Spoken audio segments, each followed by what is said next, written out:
నమస్తే. ఇవాళ మనం 9 ఫేస్ టు ఫేస్ కార్యక్రమంలో దళిత బహుజన ఫ్రంట్ ఏపీ అధ్యక్షులు అంగడాల పూర్ణచంద్ర గారితో మనం ఉన్నాం.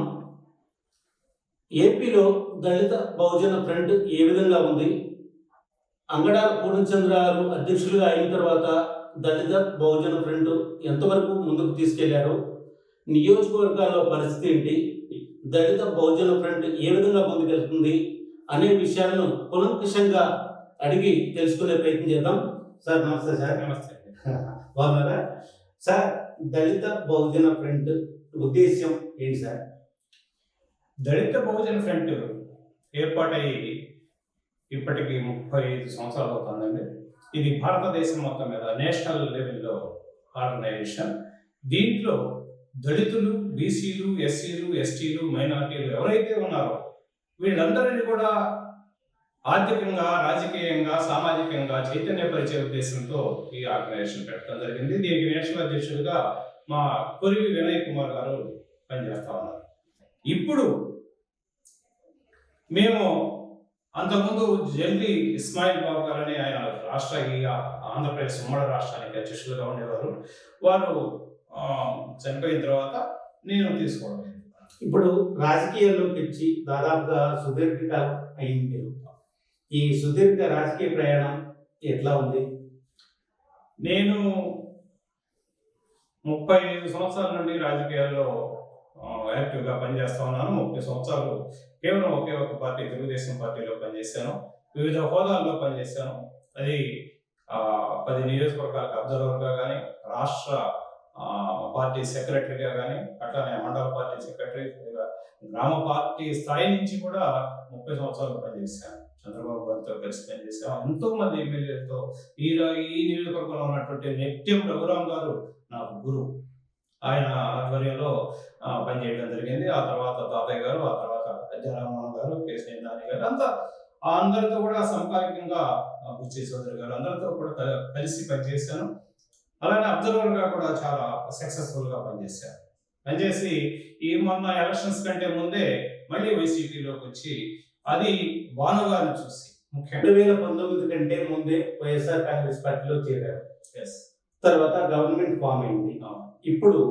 ఇప్పుడు వరకు ఈ 4 సంవత్సరాల 7 నెలల వ్యవధిలో ఎస్సీ, ఎస్టీ, బీసీ, మైనార్టీలకు ఈ ప్రభుత్వం ఎంతవరకు న్యాయం చేసింది అంటే ఏం చెప్తారు? వాస్తవంగా నేను నా రాజకీయ అనుభవంలో నా సామాజిక వర్గాలకి ప్రభుత్వం ఇచ్చేటటువంటి ఫలితాలు ఇంతకుముందు ఇంత దగ్గర కాదు. ఇది మాత్రం వాస్తవం. ఎస్సీ, ఎస్టీ, బీసీ, మైనార్టీలు, మహిళలు అందరికీ కూడా ప్రభుత్వం దగ్గరకు తీసుకొచ్చిన మాట వాస్తవం. ఇప్పుడు దళిత బహుజన ఫ్రంట్కి వైఎస్ఆర్ కాంగ్రెస్ పార్టీకి ఏంటి పొంతన? మీరు దళిత బహుజన ఫ్రంట్ లో పనిచేస్తున్నారు, వైఎస్ఆర్ కాంగ్రెస్ పార్టీ అభిమానిగా ఉన్నారు. ఏంటి దీని పోలిక ఏంటి? నేను వైఎస్ఆర్ పార్టీలో పనిచేస్తా ఉన్నాను, అభిమానిగా కూడా కాదు. వైఎస్ఆర్ పార్టీ వ్యక్తినే. దళిత బహుజన ఫ్రంట్ అనేది ఒక ఆర్గనైజేషన్, అది ఒక రాజకీయ పార్టీ కానే కాదు. కానీ ఇవాళ ఉన్నటువంటి పరిస్థితులను బట్టి రాజకీయ చైతన్యాన్ని మేము రగిలింపజేస్తా ఉన్నాం. ఏ పార్టీ అయినా సరే, అన్ని పార్టీలు మాకు సమానమే. దళిత బహుజన ఫ్రంట్ అంటే అది ఒక అవేర్నెస్ ప్రోగ్రామ్స్. దళిత బహుజన ఫ్రంట్ వల్ల ఎస్సీ, ఎస్టీ, బీసీ సామాజిక వర్గాలకు న్యాయం చేయడం కోసమే ఫ్రంట్ ఏర్పడిందని మీరు చెప్తున్నారు. అదే విషయం వైఎస్ఆర్ కాంగ్రెస్ పార్టీ అధికారంలోకి వచ్చిన దగ్గర నుంచి ఎస్సీ, ఎస్టీ, బీసీ, మైనార్టీలకు సంక్షేమ పథకాలు పూర్తిగా ప్రతి ఇంటికి అందుతున్నాయని వాళ్ళు చెప్తున్నారు. ఇక ఫ్రంట్ వల్ల ఉపయోగం ఏంటంటారు? పూర్తిగా అందట్లేదు. కొంతవరకు పాత వాటిని చూసుకుంటే అందుతున్నాయి కొన్ని. కానీ ఈ పార్టీ కూడా చాలా అన్యాయం చేస్తుంది. ఈ పార్టీ కూడా ఒక పద్ధతి లేదు. ఈ పార్టీలో కూడా అన్ని చెప్తా ఉన్నారు. నేను బీసీలకి, ఎస్సీలకి, ఎస్టీలకి, మైనార్టీలకి 50%, 50% నేను ప్రతి దాంట్లోనూ కల్పిస్తాను అని చెప్పినటువంటి జగన్మోహన్ రెడ్డి గారు ఏ నియోజకవర్గంలో కూడా సమానంగా ఇవ్వలేకపోయారు. మేము రాజ్యాధికారాన్ని కోరుకుంటా ఉన్నాం.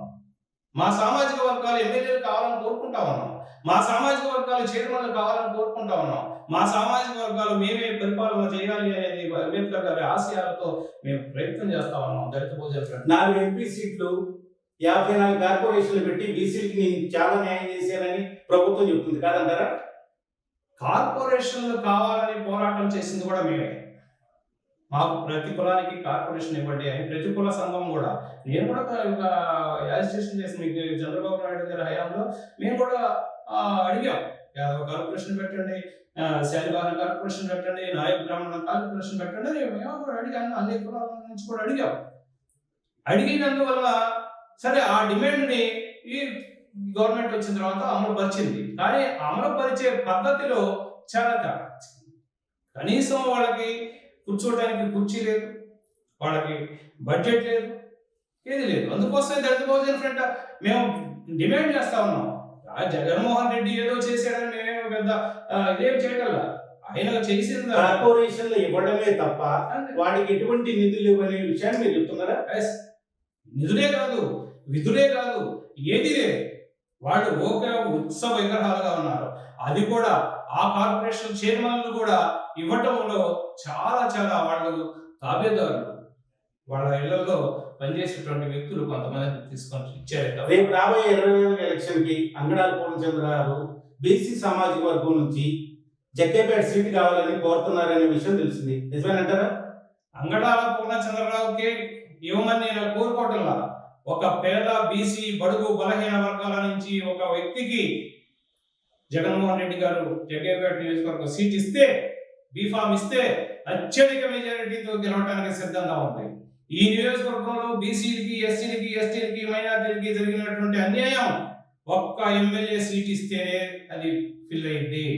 ఒకవేళ ఇవ్వలేదు అనుకోండి, గ్యారంటీగా ఈ నియోజకవర్గంలో వైఎస్ఆర్ పార్టీ దెబ్బతినిపోతుంది. No doubt. అందులో ఎవరికి ఇచ్చినా కానీ ఎస్సీ, ఎస్టీ, బీసీ, మైనార్టీలు, నా ఎస్సీలు, నా బీసీలు, నా ఎస్టీలు, నా మైనార్టీలు అన్నప్పుడు నువ్వు ఎంత, మేము 70%, 80% ప్రజలు ఉన్నాం, 80% మాకు ఇచ్చేసేయండి రాష్ట్రం మొత్తం మీద కూడా. ఎందుకు ఇవ్వరు మీరు? నాకు 25 సీట్లు ఇస్తాం, 20 సీట్లు ఇస్తాం, 30 సీట్లు ఇస్తాం, ఇంతకుముందు గవర్నమెంట్ కంటే నేను ఇంకో 4 సీట్లు ఎక్స్ట్రా ఇస్తాం అనేది కాదు. అందుకే జగ్గేపేట నియోజకవర్గంలో కూడా అత్యధికులుగా ఉన్నటువంటి యాదవ కులస్తులు, అత్యధికులుగా ఉన్నటువంటి బీసీ కులస్తులు, అత్యధికులుగా ఉన్నటువంటి ఎస్సీ, ఎస్టీ, మైనార్టీ కులస్తులు, వీళ్ళందరూ కలిపితే మేము ఎంత జనాభా ఉన్నామో ఒక్కసారి లెక్కేసుకోండి. ఏ విధంగా సామాజిక వర్గాల ద్వారా జగన్మోహన్ రెడ్డి చెప్తా ఉన్నారో ఆ విధమైన లెక్కల ప్రకారం ఏ సామాజిక వర్గానికి మీరు పెద్దపీట వేస్తా ఉన్నారు జగ్గేపేట నియోజకవర్గంలో? జగ్గేపేట నియోజకవర్గంలో మీరు సీట్ ఇస్తున్నటువంటి వ్యక్తులు ఏ సామాజిక వర్గం ఎంత శాతం ఉందని ఇస్తా ఉన్నారు? ఓకే, ఇవ్వండి. వారు ఎంత సేవ చేశారనేది కూడా మీరు ఆలోచించండి. ఇప్పటికి పనిచేసినటువంటి ఈ నియోజకవర్గంలో పనిచేసినటువంటి ఎమ్మెల్యేలు అందరూ కూడా వ్యాపారం చేసుకున్నారే తప్ప సేవ చేసిన వాడు కాదు. నేను చెప్తా ఉన్నాను, నా దళితుడికి, నా బీసీకి ఒక్క రూపాయి లేకపోయినా సరే, ఒక్క సెంటు భూమి లేకపోయినా సరే వాడికి ఇవ్వండి, అతనే సేవ చేస్తాడు. సేవకుడుగా పనిచేసే వాడికి ఇవ్వండి. నేను పులిని, నేను సింహాన్ని మీ అందరి మీద కలబడతాను అనే వ్యక్తులకి ఇవ్వబాకండి. దయచేసి నేను కోరుకుంటున్నది ఒకటే, దళిత బహుజన ఫ్రంట్ ఆధ్వర్యంలో రాష్ట్రం మొత్తం మీద కూడా పేద బడుగు బలహీన వర్గాలకి న్యాయం జరగాలంటే పేద బడుగు బలహీన వర్గాలని మీరు ఎమ్మెల్యేలుగా చేయాల్సిన అవసరం ఉంది. మాకేమీ క్వాలిఫికేషన్ లేదు. ఇక్కడ ఉన్నటువంటి ఎమ్మెల్యేలందరికంటే కూడా నాకు క్వాలిఫికేషన్ ఎక్కువ ఉన్నది. నేను ఇంజనీరింగ్ చదువుకున్నాను. నేను 35 సంవత్సరాల పాటు గ్రామ స్థాయి నుంచి ప్రతి జగ్గేపేట నియోజకవర్గంలో 72 గ్రామాల్లో కూడా గ్రామ స్థాయి నుంచి నేను పనిచేసినటువంటి వ్యక్తిని. వీళ్ళెవరు పనిచేయలేదే, వీళ్ళందరూ వ్యాపారాలు చేసుకున్నటువంటి వ్యక్తులు. వ్యాపారాలు చేసుకునే వాళ్ళని, డబ్బులు ఉన్న వాళ్ళని తీసుకొచ్చేసి పెట్టేసి మా మీద పెడతా ఉన్నారు. మా ఎస్సీ, ఎస్టీ, బీసీ, మైనార్టీని మోసం చేస్తా ఉన్నారు. ఎంతకాలం ఈ విధంగా మోసం చేస్తా ఉంటారు? అంబేద్కర్ గారి ఆశయాలతో మేము ఎట్టి పరిస్థితుల్లోనూ ఇక ముందు మేము కూడా అందరం, మా పిల్లలు కూడా, నేను గెలవకపోవచ్చు, నేను పోటీ చేయలేకపోవచ్చు, ఇంకొకటి పోటీ చేస్తారు. ఎవరైనా సరే బీసీలు పోటీ చేస్తారు ఈ నియోజకవర్గంలో.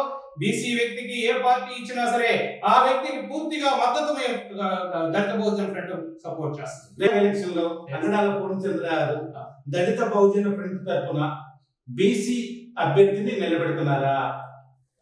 కరెక్ట్ గా అడిగారండి. వాస్తవంగా ఈ నియోజకవర్గంలో Telugu Desam party, YCP party major పార్టీలు అని చెప్తా ఉంది. ఈ రాష్ట్రం మొత్తం మీద కూడా బలమైన పార్టీలు రెండే అని చెప్తా ఉంది. తొందరలో ఇండియా కూటమి అనేది కూడా వస్తా ఉంది. అలానే మా రామచంద్రయ్య గారు కూడా పార్టీ పెట్టారు. ఈ విధమైన పరిస్థితుల్లో ఏ ఒక్క పార్టీ అయినా సరే బీసీకి సీట్ ఇస్తే ఆ బీసీకి దళిత బహుజన ఫ్రంట్ సపోర్ట్ చేస్తుంది. ఎవరు సీటు ఇవ్వని పక్షంలో, ముఖ్యంగా ఎవరు అంటే కేవలం తెలుగుదేశం కానీ వైసీపీ కానీ ఈ రెండు పార్టీల్లో బీసీలకి ఎవరికి సీట్ ఇవ్వరో, ఎవరు సీట్ ఇవ్వకపోయినా కానీ వీళ్ళిద్దరు సీట్ ఇవ్వకపోతే ఎట్టి పరిస్థితుల్లో దళిత బహుజన ఫ్రంట్ ఆధ్వర్యంలో ఈ నియోజకవర్గంలో పోటీ పెట్టడానికి సిద్ధంగా ఉందని మనం చేస్తామన్నమాట. ఎస్సీ, ఎస్టీ, బీసీ మైనారిటీలకు సంక్షేమ పథకాల దగ్గర నుంచి ప్రతి ఒక్కటి కూడా నియోజకవర్గంలో అందించే పార్టీ మాదే, అధికార పార్టీ మాదే, అభివృద్ధి చేసిన పార్టీ కూడా మాదే, చేసింది మేమే అంటున్నారు. మీరేం చెప్తారు? నేను చెప్పాను ఇందాక, జగన్మోహన్ రెడ్డి గారు ఏదైతే చెప్పారో ఆ విధంగానే ఇక్కడ అమలు పరచాలి. ఒక శాసనసభ్యులుగా కానివ్వండి, ఆ పార్టీ వ్యక్తులుగా, పార్టీ నాయకులుగా కానివ్వండి. కానీ అది జరగల. ఏ నియోజకవర్గంలో జరగల, రాష్ట్రం మొత్తం మీద. అలానే జగ్గయ్యపేట నియోజకవర్గంలో కూడా ఆ విధంగా జరగలేదు, జరగట్లేదు కూడా. తర్వాత ఆ అభివృద్ధి కార్యక్రమాలు కానివ్వండి, అలానే ఎస్సీ, ఎస్టీ, బీసీ మైనార్టీలకి కాంట్రాక్టర్లు ఎన్ని ఇచ్చారండి మీరు? ఎక్కడ కాంట్రాక్టులు ఇచ్చారంటే, ఎక్కడ నామినేటెడ్ పదవులు ఇచ్చారంటే, ఏ విధమైన నామినేటెడ్ పదవులు ఇచ్చారు, ఏ విధంగా ఇచ్చారు? ఈ జిల్లాలో మార్కెట్ యార్డ్ చైర్మన్లు బీసీలు అయితే అన్ని బీసీలు అయిన చైర్మన్లన్నీ కూడా మహిళలకు ఇస్తారంటే, ఈ నియోజకవర్గంలో మార్కెట్ యార్డ్ చైర్మన్ బీసీ అయితే మహిళకి ఇస్తారండి. ఆ మహిళకు కూడా ఎటువంటి మహిళలకు ఇచ్చారు? అలానే ఇట్లాంటివి చాలా ఉన్నాయి ఈ నియోజకవర్గంలో జరిగినాయి. కాబట్టి మీరు ఏదో జగన్మోహన్ రెడ్డి గారు సంక్షేమ పథకాల వాస్తవం, ఆయన సంక్షేమ పథకాలు అమలుపరిచి సంక్షేమ పథకాలని మా వర్గాలకి ఎంతో కొంత రుచి చూపించిన మాట వాస్తవం జగన్మోహన్ రెడ్డి గారు, నో డౌట్. నియోజకవర్గంలో బీసీలకే పెద్దపీట వేశాం అని అధికార పక్షం అంటుంది. అదే కోవలో లక్ష్మీ తిరుపతమ్మ తల్లి దేవస్థాన చైర్మన్ గా కూడా బీసీకే ఇచ్చాం, ఇది చరిత్ర పునరావృతం అయింది అని చెప్పి వాళ్ళు చెప్తున్నారు. మీరే చెప్తారు? దళిత బహుజన ఫ్రంట్ ఫస్ట్ నుంచి డిమాండ్ చేస్తా ఉన్నాం మేము. దళిత బహుజన ఫ్రంట్ తరఫు నుంచి ఇక్కడ ఉన్నటువంటి శాసనసభ్యుల వారిని కూడా నేను ఎన్నోసార్లు డిమాండ్ చేశాం, మీరు గణేష్పూర్ దేవస్థానాన్ని బీసీకి కేటాయించాలి అని. 4.5 సంవత్సరాలు అయిపోయిన తర్వాత అది కూడా మేము దళిత బహుజన ఫ్రంట్ ఆధ్వర్యంలో ఇదే గణేష్పూర్లో తోటలో మీటింగ్ పెట్టిన తెల్లారి 6-8 నెలల క్రితం మీరు అనౌన్స్ చేశారు బీసీకి ఇస్తానని. సార్ సంతోషం, మీరు ఆ విధంగా ఇవ్వటం అనేది సంతోషం.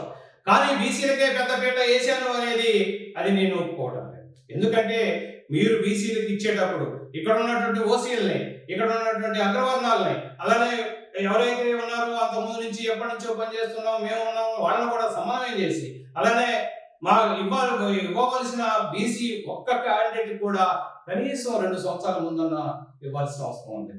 ఎలక్షన్ ఇంకా 2 నెలలు ఉందనగా మీరు అనౌన్స్ చేసి హడావుడిగా జీవో తీసుకొచ్చి హడావుడిగా ప్రమాణ స్వీకారం చేసి నేను బీసీలకి పెద్దపీట వేసాను అంటే దాన్ని నేను హర్షించట్లేదు. నిజంగా ఈ సావనేని ఉదయవారు గారు ఈ నియోజకవర్గంలో బీసీలకి పూర్తిగా న్యాయం చేయాలి అనుకున్నట్లయితే తిరుమలగిరి దేవస్థానం ఒకే సామాజిక వర్గం వ్యక్తి 5 సంవత్సరాలు ఉంటారండి. అలానే కూడేలి దేవస్థానం ఒకే సామాజిక వర్గం వ్యక్తి 5 సంవత్సరాల పాటు అతనే ఉంటాడంటే ఏ విధంగా ఉంటారు? ఈ విధంగా ఇట్లాంటి కోఆపరేటివ్ బ్యాంకుకి 5 సంవత్సరాల పాటు జిల్లా బ్యాంకు డైరెక్టర్ ఒకడే, అది ఒకే సామాజిక వర్గం. మళ్ళీ అదే కాకుండా ఆ చైర్మన్ పదవి వస్తే, జిల్లా చైర్మన్ పదవి వస్తే అదే సామాజిక వర్గానికి చైర్మన్ పదవి ఇచ్చి అదే సామాజిక వర్గానికి జిల్లా డైరెక్టర్ కూడా ఇచ్చినటువంటి ఘనత మా ఎమ్మెల్యే గారికి. మా ఎమ్మెల్యే గారు బీసీలు బాగా చూస్తా ఉన్నారా, ఓసీలు బాగా చూస్తా ఉన్నారా అనేది ప్రజలందరూ గమనిస్తా ఉన్నారు, మా బీసీలు అందరూ గమనిస్తా ఉన్నారు, మా దళితులందరూ గమనిస్తా ఉన్నారు. ఒక్క ఎస్సీ వ్యక్తికి ఒక్క చైర్మన్ పదవి ఇంతవరకు ఈ నియోజకవర్గం నుంచి ఏది ఇవ్వలేకపోయారు. ఒక్క ఎస్సీ వ్యక్తికి. ఏమంటే బీసీ అయిపోయిన తర్వాత మార్కెట్ యార్డ్ ఎవరికి ఇవ్వాలి? ఎస్సీ వ్యక్తికి ఇవ్వాలి, ఎస్సీ వ్యక్తికి ఇవ్వలేదు. మైనారిటీ వ్యక్తికి ఇవ్వాలా, మైనారిటీ వ్యక్తికి ఇవ్వలేదు.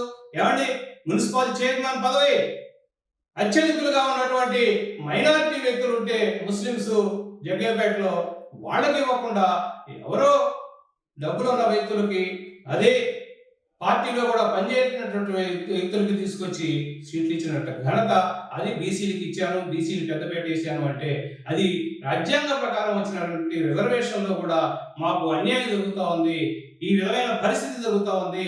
ఈ నియోజకవర్గంలో నేను తెలుగుదేశంలో అన్యాయం జరుగుతూ ఉందని వైసీపీలోకి వస్తే వైసీపీలో కూడా మా బీసీ వర్గాలందరికీ కూడా నాకొక్కడికి నాకు పదవి ఉన్నా లేకపోయినా నేను ఏ రోజు కూడా పదవి కోసం నేను రాలేదు. నాకు పదవితో పని లేదు కూడా.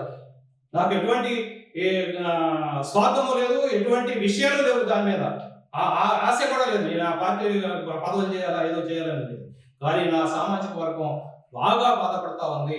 ఎస్సీ ఎస్టీ బీసీ మైనారిటీలు ఎవరైతే ఉన్నారో తీవ్రమైన బాధల్లో ఉన్నారు. మీరు ఎలక్షన్ టైంలోకి వచ్చేసరికి నేను ఎస్సీలకి బ్రహ్మాండంగా చేస్తాను, బీసీలకి బ్రహ్మాండంగా చేస్తాను అని మా ఓట్ల కోసం మీరు ఈ విధంగా మాట్లాడుతూ ఉన్నారు తప్ప ఎక్కడ కూడా బీసీల మీద ప్రేమతో మీరు ఇచ్చింది ఎక్కడా లేదు, బీసీని దగ్గర తీసుకున్నది ఎక్కడా లేదు. ప్రతి విషయంలో కూడా మీరు ఒక సంపన్న వర్గాలని, కేవలం సంపన్న వర్గాలనే, అగ్రవర్ణాలు కూడా కాదు, సంపన్న వర్గాల్లో డబ్బు ఎవరైతే ఉన్నారో వాళ్ళతో మీరు సమాసం చేస్తా ఉన్నారో వాళ్ళతోటే మీరు ఉంటా ఉన్నారు. మీరు కూడా డబ్బు ఉన్నవాళ్ళు, మీరందరూ ఒక కూటమిగా తయారయ్యి ఈ నియోజకవర్గాన్ని వెళ్తా ఉన్నారు. ఎప్పటికైనా సరే మా సామాజిక వర్గానికి అవేర్నెస్ వస్తుంది, చేస్తాం. దళిత బహుజన ఫ్రంట్ ఆధ్వర్యంలో ఇప్పుడు కాదు ఎప్పటికీ కూడా మేము పోరాటం చేసి ఎట్టి పరిస్థితుల్లో ఈ నియోజకవర్గంలో ఒక బీసీ వ్యక్తి ఎమ్మెల్యే అయ్యే విధంగా దళిత బహుజన ఫ్రంట్ పనిచేస్తానని మనం చేస్తాం. నియోజకవర్గంలో బీసీలకు అన్యాయం జరిగింది అనే విషయాన్ని మీరు చెప్పుకుంటూ వస్తున్నారు. అయితే తిరుపతమ్మ తల్లి దేవస్థాన చైర్మన్ గా బీసీకి ఇవ్వడంలో రాజకీయ కోణం అనే మీరు అనుకుంటున్నారా? తప్పనిసరిగా రాజకీయ కోణం. అది నిజంగా మీకు పార్టీలకు ఇవ్వాలన్నప్పుడు ఎప్పుడో ఇవ్వాల్సింది. అది ఇప్పుడు ఇచ్చి ఎలక్షన్ ముందు ఇచ్చినప్పుడు, ఎలక్షన్ 2 ఏళ్ళు 3 ఏళ్ళ ముందు ఇచ్చినప్పుడు అది ఏమన్నా రాజకీయ కోణం అనుకోవాలా, ఇంకేమనుకోవాలా? ఎవరైనా అంతే కదా. ఎలక్షన్ ముందు మా చంద్రబాబు నాయుడు గారు కూడా చాలా మందికి అది చేస్తా ఇది చేస్తా యాదవ కార్పొరేషన్ పెట్టాడు. ఆ రోజు నేను వ్యతిరేకించాను. ఎప్పుడు ఇంకా 2 ఏళ్ళు ఎలక్షన్ ముందరగా యాదవ కార్పొరేషన్ పెట్టి బాలాజీ అనే వ్యక్తిని, ప్రకాశం జిల్లా బాలాజీని బాలాజీ కార్పొరేషన్ చైర్మన్ గా చేస్తే ఆ కార్పొరేషన్ లేదు, కుర్చీ లేదు, ఏది లేదు, ఎలక్షన్ వచ్చేసి అయిపోయింది. ఇప్పుడు మా గణేశ్పూర్ దేవస్థానానికి మా వాసుని, మా తమ్ముడిని వాస్తవంగా ఇవ్వటం చాలా నేను హర్షిస్తున్నాను. మా వాడికి ఇవ్వటం అనేది చాలా మంచి పద్ధతి. కానీ అతనికి ఏమి చేయాలి, ఈ 2 ఏళ్లలో ఏం చేయాలి? నీ ఎలక్షన్ కి క్యాన్వాస్ చేయాలి. అంతేగాని గణేశ్పూర్ గుడి అభివృద్ధి కోసం, లేకపోతే బీసీలకు ఇచ్చారు కాబట్టి మేమంతా కూడా బీసీలు అందరం కూడా ఎగబడి మేమంతా మీకు దాసోహం అయి పనిచేయడం కోసం అని చేసిన పరిస్థితి తప్ప ఎస్సీ ఎస్టీ బీసీ మైనార్టీలతో దళిత బహుజన ఫ్రంట్ మన జగ్గయ్యపేట నియోజకవర్గంలో ఐక్యం చేయడం కోసం విశ్వ ప్రయత్నం చేస్తున్నారు. వీరు మీ పక్షాన ఉన్నారా అంటే ఏం చెప్తారు? తప్పనిసరిగా ఉన్నారు. మా పక్షాన దళిత బహుజనులు తప్పనిసరిగా ఉన్నారు. మీ ప్రక్కన ఉన్న వాళ్ళు కూడా మాతోటే ఉన్నారు. మీరు అనుకుంటా ఉన్నారు దళితులు ఊరికనే లొంగిపోతారు, చిన్న చిన్న పదవులు ఇస్తే పోతారు, ఏముందలే డబ్బులు ఇస్తే పోతారు అనుకుంటా ఉన్నారు. ఇక్కడ ఉన్నటువంటి 3.5 మండలాలు జగ్గయ్యపేట టౌన్లో మొత్తంలో కూడా మా నాయకత్వం రెడీగా ఉంది. దళిత బహుజన ఫ్రంట్కి మాకు ఒక యంత్రాంగం ఉంది. మా యంత్రాంగం మొత్తం కూడా రేపు ఎలక్షన్లో పూర్తిగా పనిచేయబోతా ఉంది.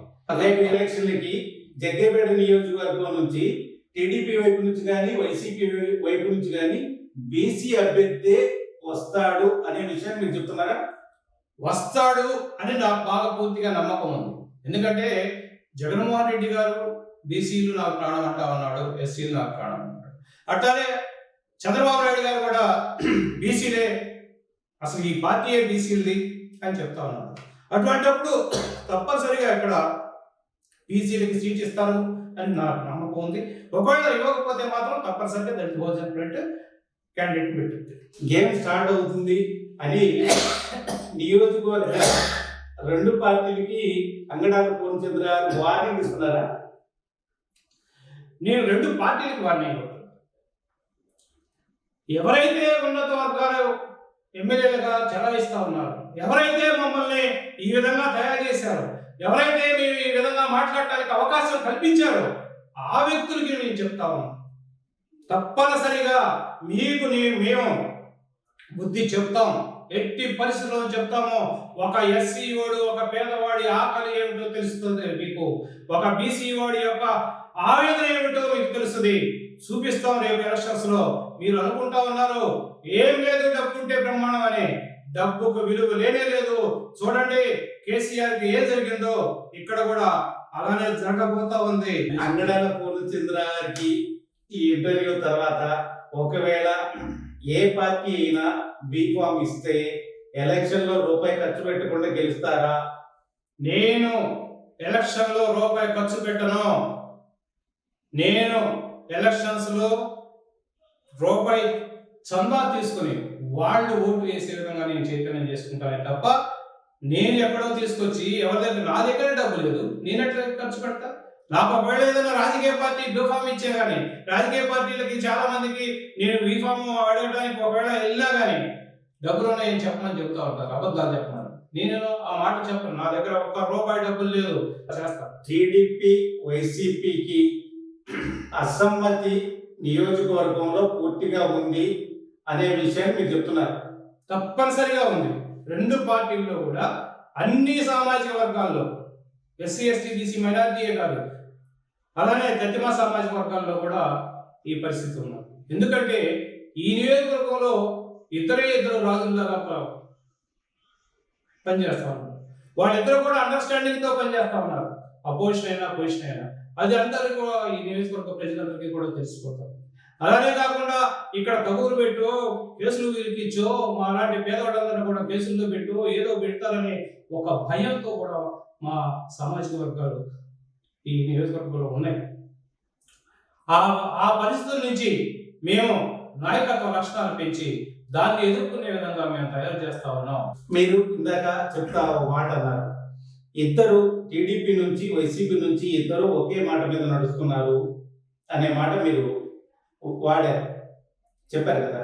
అయితే ఇప్పుడు ప్రతిపక్షం నుంచి ఇప్పుడు వస్తున్న మాట ఏంటంటే అధికార పక్షం చేసే ప్రతి అక్రమాలను ప్రతి విషయాన్ని ధ్వజమెత్తి మేము ప్రతిపక్షంగా వాళ్ళని నిలదీస్తూనే ఉన్నాం, ప్రతిపక్షంగా మేము సఫలీకృతమయ్యాం అని చెప్పి టీడీపీ పార్టీ అంటుంది. వాళ్ళిద్దరు కలిసి నడుస్తున్నారని మీరు అంటున్నారు. ఏ విధంగా? నేను ఒకే ఒక విషయం చెప్తాను. 5 సంవత్సరాల మధ్యలో ఈ 5 సంవత్సరాల్లో అధికార పార్టీ చేస్తున్నటువంటి అన్నిటిని కూడా మేము ఖండిస్తా ఉన్నాం, మేము వ్యతిరేకిస్తా ఉన్నాం, పోరాటం చేస్తా ఉన్నాం. ఏమి చేయలేదు. అక్కడ ఒక ఎస్సీ వాడి గురించి, ఒక బీసీ వాడి గురించి, ఒక ఎస్టీ వాడి గురించి, ఒక పేదవాడి గురించి కేసులు పెడితే మీరు ఏం మాట్లాడారు? ఏ ఒక్క పేదవాడి విషయంలో కూడా మీరు ఏ పథకం గురించి మాట్లాడారు? ఏ సమస్య మీద మీరు మాట్లాడారు? అట్లానే ఈ నియోజకవర్గంలో జరుగుతున్నటువంటి అరాచకాలు, వందల వేల అరాచకాలు జరుగుతుంటే ఎక్కడ మాట్లాడారు? ఇసుక దందా మీద మీరు మాట్లాడారా? బారు షాపుల్లో డబ్బులు పోతే మీరు మాట్లాడారా? ఎక్కడైనా పోరాటం చేశారా? బారు షాపుల్లో డబ్బులు, గవర్నమెంట్ షాపుల్లో డబ్బులు పోవడం ఏంటండి? అసలు ఏంటది?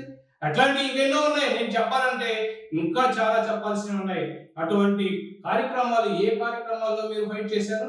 మీరు భోజనాలు పెడతా ఉన్నారు, ఆయన భోజనాలు పెడతా ఉన్నాడు, ఇంకొక ఆయన భోజనాలు పెడతా ఉన్నాడు. అంటే ఈ భోజనాలు ఏంటి నాకు అర్థం కాదు. అంటే మీరు ఏ విధంగా చెప్తా ఉన్నారు? జగన్మోహన్ రెడ్డి గారు భోజనాలకు వద్దు, భోజనాలు కాదు, మేము డబ్బులే డైరెక్ట్గా ఇస్తాము, ఏదైనా చేసుకోవడానికి డబ్బులు ఇస్తా ఉంటే అన్న క్యాంటీన్లు ఎత్తేసి ఇక్కడ శాసనసభ్యులు వారు భోజనాలు పెడతా ఉన్నారు. మరి పార్టీకి అనుకూలంగా అధికార పక్షం ప్రతిపక్షం ఇంకొకళ్ళు మొత్తం ముగ్గురు పెడతా ఉన్నారు. అంటే మేము పేదవాళ్ళని మమ్మల్ని ఏ విధంగా చూస్తా ఉన్నారంటే మేము భోజనం పెడితే నీకు ఓటు వేసే విధంగా కనిపిస్తా ఉన్నాము. మేము భోజనం కోసం మీకు ఓటేయాలి అంటే ఒక 6 నెలల పాటు, సంవత్సరం పాటు, ఎలక్షన్ ముందు ఒక 6 నెలల పాటు, ఒక ఆయన సంవత్సరం ముందు నుంచి, ఒక ఆయన 6 నెలల నుంచి, 3 నెలల నుంచి, ఇంకో ఆయన 2 నెలల నుంచి, అంటే అందరూ భోజనం పెట్టి మీ భోజనాలకి నేను ఓట్లు వేయాలి, మీరు డబ్బులు ఇస్తే మేము ఓట్లు వేయాలి. అంటే ఇక మాకు ఓటు హక్కు గురించి కానీ మాకు చైతన్యం కానీ మా నాయకత్వాన్ని కానీ మేము ఎప్పుడు కూడా నీకు బాంఛన ద్వారా అనే విధంగానే ఉండాల్సిన పరిస్థితి ఉందంటే మాకు ఎంత బాధగా ఉందో చూడండి. ఆ విధమైన పరిస్థితుల్లో మీరు మమ్మల్ని చూస్తా ఉన్నారు. ఈ నియోజకవర్గ ప్రజలందరూ గమనించాలి. ఈ నియోజకవర్గంలో ఉన్నటువంటి పేద బడుగు బలహీన వర్గాలు అందరూ కూడా గమనించాలి. మీకు ఒక ముద్ద పడేస్తే మీరు ఓట్లేస్తారా అన్న విధంగా ఈ నియోజకవర్గంలో 3 భోజనాలు పెడతా ఉన్నారండి. ఏమనుకోవాలా?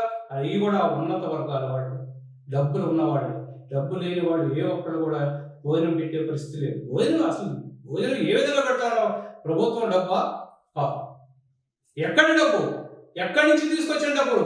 ఎక్కడ పర్సెంటేజ్ తీసుకున్న డబ్బులు? ఎక్కడ కుంభకోణాలు చేసిన డబ్బులు? అవినీతి డబ్బుతో పేదలకి నేను అన్నం పెడుతున్నాను నాది అని పేరు పెట్టుకుని మీరు పెడతా ఉంటే దానికి మా ప్రజలు అందరూ కూడా గమనిస్తా ఉన్నారు. భోజనం పెట్టినంత మాత్రం ఓట్లు వేయరు. ఎందుకంటే ఆయన పెడతావు, నువ్వు పెడతావు. ఇంకా నీకు మీ ఇద్దరికి వేస్తావు. ఎస్సీ ఎస్టీ బీసీ మైనారిటీల కోసం ఓట్ల కోసమే అన్నదానం చేస్తున్నారు అధికార పక్షం, ప్రతిపక్షం ఒకళ్ళు అని చెప్పి అంటున్నారు. అన్నారు పుణ్యేంద్రారు తప్పనిసరిగా కేవలం ఓట్ల కోసమే, ఓట్ల రాజకీయం కోసమే భోజనాలు పెడతా ఉన్నారు. పేదవాళ్ళ మీద ప్రేమ ఉండి పెట్టట్లేదు. పేదవాళ్ళ మీద ప్రేమ ఉంటే వృద్ధాశ్రమాలు పెట్టాలి. పేదవాళ్ళ మీద ప్రేమ ఉంటే వాళ్ళకి కావలసినటువంటి అన్ని సౌకర్యాలు కల్పించాలి. ఆ కల్పించేది కూడా ప్రభుత్వ సొమ్ముతో కల్పించాలి. ప్రభుత్వ సొమ్ము అంతా మీరు తీసుకొని మీ జేబులో ఒక రూపాయి పెట్టి అన్నం పెడతారా? అధికార పక్షం ప్రతిపక్షం ఇంటర్వ్యూ తర్వాత అంగడాల పూర్ణచంద్రాన్ని టార్గెట్ చేస్తే టార్గెట్ ఎప్పుడేం చేయొచ్చు? టార్గెట్ ఏ విధంగా ఏం చేయొచ్చు? ఏది చేసే కానీ నేను సిద్ధంగా ఉన్నా. నా ప్రజల కోసం, నేను ముఖ్యంగా నా జాతి కోసం, నేను ఏ పార్టీలో ఉన్నా కానీ, తెలుగుదేశం పార్టీలో ఉన్నా కానీ, వైసీపీ పార్టీలో ఉన్నా కానీ, నేను ఎప్పుడు కూడా అంబేద్కర్ ఐడియాలజీ తప్ప రెండోది మాట్లాడలేదు. నేను ఎప్పుడు కూడా ఎస్సీ ఎస్టీ బీసీ మైనారిటీల తరఫున వాళ్ళ సమస్యల కోసమే మాట్లాడుతూ ఉన్నాను. వాళ్ళ సమస్య కోసమే పోరాడుతూ ఉన్నాను. నేను ఎవరు కూడా నాకు ఈ పదవి ఇవ్వండి, నాకు ఇగో పలానా కావాలని నేను అర్జీ పెట్టడం కానీ మాట్లాడటం కానీ చేయలేదు. నాకు కావాల్సిన నా జాతీయులకి, నా పేదవాడికి పనిచేయండి, నా పేదవాడి కోసం పనిచేయండి అని అడిగానే తప్ప నేను ఏ రోజు కూడా నాకు పదవులు మనవు లేకపోతే ఇంకోటి మనం వాడు అడగలేదు. కాబట్టి వాడు ఏ విధమైన టార్గెట్ అయినా చేసుకునేది దేనికైనా నేను సిద్ధంగానే ఉన్నాను చేస్తా ఉన్నాను. అధికార పక్షం ప్రతిపక్షం భోజనాలు పెట్టే విషయం అది పక్కన పెడితే రెండు కలిసే ప్రయాణం చేస్తున్నాయి అనే విషయాన్ని ఇందాక మీరు చెప్పారు. అధికార పక్షం నుంచి నియోజకవర్గ అభివృద్ధి నాతోనే సాధ్యం, నేనే చేస్తా, నేనే చేశాను, ఎవరు చేయలేదు అనే విషయాన్ని అధికార పక్షం బాహాటంగా చెప్తుంది. మీరు అభివృద్ధి జరగలేదంటారా? అభివృద్ధి జరగలేదు. అభివృద్ధి ఈ ఈ 5 సంవత్సరాలే కాదు, అంతకుముందు కూడా జరగలేదు. ఈ జగ్గయ్యపేట నియోజకవర్గాన్ని అభివృద్ధి చేసింది ఎవరూ లేదు. ఏదైనా కొద్ది గొప్ప జరిగిందంటే ఆ రఘురామరాయంలో పైలట్ ప్రాజెక్టులు పెట్టి అప్పుడు ప్రభుత్వం చేసిన కొన్ని రోడ్లు, మట్టి రోడ్లు ఉన్నాయి, తార్ రోడ్లు వేసి ఆ విధంగా కొన్ని డెవలప్ చేశారు. కొన్ని ఇరిగేషన్ స్కీమ్స్ పెట్టారు. ఆ తర్వాత వచ్చినటువంటి ఎమ్మెల్యే అతయ్య గారు కానివ్వండి, బాలగారు శంకుస్థాపన చేసి పూర్తి చేయలేకపోయారు. జగ్గయ్యపేట పట్టణం నేను చైర్మన్గా ఎన్నికైన తర్వాత జగ్గయ్యపేట పట్టణాన్ని నేను చేసినట్లుగా ఎవరు అభివృద్ధి చేయలేదు అంటూ జగ్గయ్యపేట మున్సిపల్ చైర్మన్ మొన్ననే స్టేట్మెంట్ ఇచ్చారు. మీరు అభివృద్ధికి ఏమీ జరగలేదంటున్నారు. ఏంటి? ఏమీ జరగలేదండి. ఆ చెరువు చుట్టూ తిరిగారు, ఆ చెరువు చుట్టూ డబ్బు పోసారు. సిఎస్ఆర్ ఫండ్స్ తీసుకొచ్చేసి చెరువు చుట్టూ పోసారు. అది ఏమి చెరువు, ఏం చేశారో మీకే తెలియాలి. ప్రజలు కూడా చూస్తానే ఉన్నారు. మీరు అభివృద్ధి చేశారని నేను అన్నా సరిపోదు. చూడండి పక్కన నందిగావలో రోడ్లు ఏ విధంగా వేశారో సిఎస్ఆర్ ఫండ్స్ తో, గవర్నమెంట్ ఫండ్స్ కూడా లేకుండా బ్రహ్మాండంగా మండితో అరుణ్ కుమార్ గారు బ్రహ్మాండం చేశాడు. కనపట్లేదా? దానికంటే ఆ మున్సిపాలిటీ కంటే మన మున్సిపాలిటీ ముందుగా గ్రేట్ మున్సిపాలిటీగా ఎప్పుడో మన మున్సిపాలిటీలో ఉన్న డబ్బును మొరగబెట్టినటువంటి పెద్ద గొప్పవాడు. వచ్చిన డబ్బులు కూడా మొరగబెట్టేసి కాన్స్టిట్యూట్ చేసిన వాడు ఈ జగ్గయ్యపేటలో జరుగుతూ ఉంది. జగ్గయ్యపేట నియోజకవర్గంలో మీరు అనేక సమస్యలు లేవనెత్తారు. వాటర్ సమస్య ప్రధానం, డ్రైనేజ్ సమస్య ప్రధానం. తర్వాత కాలుష్యంతో జగ్గయ్యపేట ప్రజలు చాలా ధర్నాలు, రాస్తారోకోలు చేసిన సందర్భాలు కూడా ఉన్నాయి. ఈ పరిస్థితుల్లో అంగడాల పూర్ణచంద్ర గారు దళిత బహుజన ఫ్రంట్ తరఫున ప్రతిపక్షంగా మీరు పోరాడిన సందర్భాలు ప్రజల పక్షాన ఏమైనా ఉందా? ప్రతిపక్ష పార్టీ నిర్వహించాల్సిన పాత్ర మేము చేయాల్సిన అవసరం లేదు. నా పాత్ర ఎంతసేపు దళిత బహుజన ఫ్రంట్ పాత్ర ఎంతసేపు మా ప్రజల్ని చైతన్యపరచుకోవడమే మా పని. ఇక్కడ ఉన్నటువంటి సిమెంట్ ఫ్యాక్టరీలు కానివ్వండి, ఇక్కడ ఉన్నటువంటి కెమికల్ ఫ్యాక్టరీలు కానీ, అన్ని ఫ్యాక్టరీల్లో కూడా ఏ ఫ్యాక్టరీని కూడా మీ చేతుల్లో క్రమబద్ధీకరించే పరిస్థితిలో ఇక్కడ ఉన్నటువంటి నాయకత్వం లేదు. ఎందుకు లేదు అంటే అన్నిటిలో కాంట్రాక్టులు మాయే. అపోజిషన్ అండ్ పొజిషన్ అన్నిటిలో ట్రాన్స్పోర్ట్ కానించి ఊడ్చే కానించి ప్రతి దాంట్లో కూడా నేనే వ్యాపారం. అటువంటిప్పుడు మీరేం పొల్యూషన్ కంట్రోల్ చేస్తారు? ఎందుకు చేయాలి? వాళ్ళు డబ్బు అంతా కూడా పొల్యూషన్కి పొల్యూషన్ నియంత్రణకి ఖర్చు పెట్టాల్సిన డబ్బుని వేరే విధంగా ఖర్చు పెడుతున్నప్పుడు వాళ్ళు చేయాల్సిన అవసరం లేదు కదా. అందుకే ఈ జగ్గయ్యపేట నియోజకవర్గం, జగ్గయ్యపేట టౌన్ అంతా కూడా పొల్యూషన్లో కుళ్ళిపోతా ఉంది. ప్రజల యొక్క ప్రాణాలతో ఆడుకుంటా వ్యాపారాలు చేస్తూ ఉన్నారు నాయకులు. కాబట్టి మా దళిత బహుజనులందరూ కూడా, పేద బడుగు బలహీన వర్గాల అందరూ కూడా చైతన్యంతో ఉండండి, ఆలోచించండి, ఈ పొల్యూషన్ ఏంటో ఆలోచించండి. మేము ప్రతిపక్షంగా 4 మాటలు మాట్లాడి రోడ్డు మీదకి వచ్చి మాట్లాడినంత వల్ల కాదు, వీళ్ళకి పదవి లేకుండా చేయటమే మా యొక్క లక్ష్యం. ఎవరైతే వీటన్నిటికీ కారకులుగా ఉన్నటువంటి ఇద్దరు వ్యక్తులు ఈ నియోజకవర్గంలో, వాళ్ళిద్దరికీ కూడా పదవులు లేకుండా ఉన్న రోజు ఈ నియోజకవర్గం బాగుపడదని నేను ఆలోచిస్తాను. నియోజకవర్గంలో 13 సార్లు ఎలక్షన్ జరిగింది. రేపు జరిగితే 14వ ఎలక్షన్. ఈ 13 సార్లు జరిగిన ఈ ఎలక్షన్లలో 13 మంది ఎమ్మెల్యేలు ఎస్సీ, ఎస్టీ, బీసీ, మైనార్టీలతో పాటు నియోజకవర్గాన్ని ఎంతవరకు అభివృద్ధి చేశారు అంటే ఏం చెప్తారు మీరు? 13 సార్లు జరిగిన ఎక్కువ సార్లుగా ఎమ్మెల్యే అయిన వాళ్ళు ముగ్గురు. రఘురాం గారు, తాతయ్య గారు, బాలు గారు. వీళ్ళ ముగ్గురు హయాంలో ఏం జరిగింది? రఘురాం గారు మంత్రిగా కూడా పనిచేశారు. కాకపోతే అప్పుడు మట్టి రోడ్లు ఉన్నాయి, సిమెంట్ తార్ రోడ్లు వేశారు. ఆ పైలట్ వాటర్ కొన్ని చోట్లకి పైలట్ వాటర్ పంపించారు. ఇప్పుడు కూడా ఆ పైలట్ ప్రాజెక్టులు నడపడమే కష్టంగా ఉంది గ్రామాల్లో. వాటిని సరిగ్గా నడపట్లేదు. ఆ కాంట్రాక్టులు కూడా వీళ్ళే. అసలు ప్రతిదీ కూడా ప్రతి దాంట్లో కూడా ఈ విధమైన పరిస్థితి. ఆ విధంగా వీళ్ళిద్దరు ఉన్నారు, వీళ్ళిద్దరు కూడా అదే పరిస్థితి, వీళ్ళిద్దరు పరిపాలన కూడా. అందుకని ఈ ఎక్కువ పరిపాలన చేసినటువంటి ఈ ముగ్గురు సమక్షంలో ఏం జరిగింది అని ఆలోచిస్తే, ఈ జగ్గయ్యపేట నియోజకవర్గంలో ఈ రాష్ట్రం మొత్తం అభివృద్ధి జరుగుతున్నటువంటి స్పీడ్లో జరుగుతున్నటువంటి కార్యక్రమంలో జగ్గయ్యపేట నియోజకవర్గం లాస్ట్లో ఉందని నేను చెప్తాను. అభివృద్ధి జరగలేదు సరిగ్గా. అంగడాల పూర్ణచంద్ర గారు బీసీ సామాజిక వర్గం మొత్తం ఈ ముగ్గురు మీదనే ఫోకస్ చేస్తుందా అంటే ఏం చెప్తారు? బీసీ సామాజిక వర్గం మీద ఈ ముగ్గురు మీద ఫోకస్ చేస్తా ఉందంటే, మీకు అధికారం ఇచ్చాము, మీరు మాకు సేవ చేస్తామని మాట ఇచ్చి మీరు మాకు సేవ చేయకుండా మీకు సేవ చేసుకున్నారు, మీరే చేసుకుంటా ఉన్నారు. మళ్ళీ ఇప్పుడు ఎలక్షన్లు వస్తా ఉన్నాయి కాబట్టి మళ్ళీ వచ్చి మీరు మళ్ళీ నాకు ఓటేయండి, మళ్ళీ ఒకసారి అవకాశం ఇవ్వండి, మళ్ళీ మీరు సేవ చేస్తామని అడుగుతా ఉన్నారు. మీకు అడగటానికి అర్హత ఉందా అని అడుగుతా ఉన్నాను నేను. మీకు ఇన్నిసార్లు అవకాశం ఇస్తే మీరు ఏ విధమైన సేవ చేశారు? మీరు సరైన సేవ చేయలేదు కాబట్టి మీకు అర్హత లేదని నేను చెప్తా ఉన్నాం. మీరు సేవకులుగా లేరు, మీరు దోపిడీదారులుగా ఉన్నారు, మీరు మమ్మల్ని దోచుకుంటా ఉన్నారు.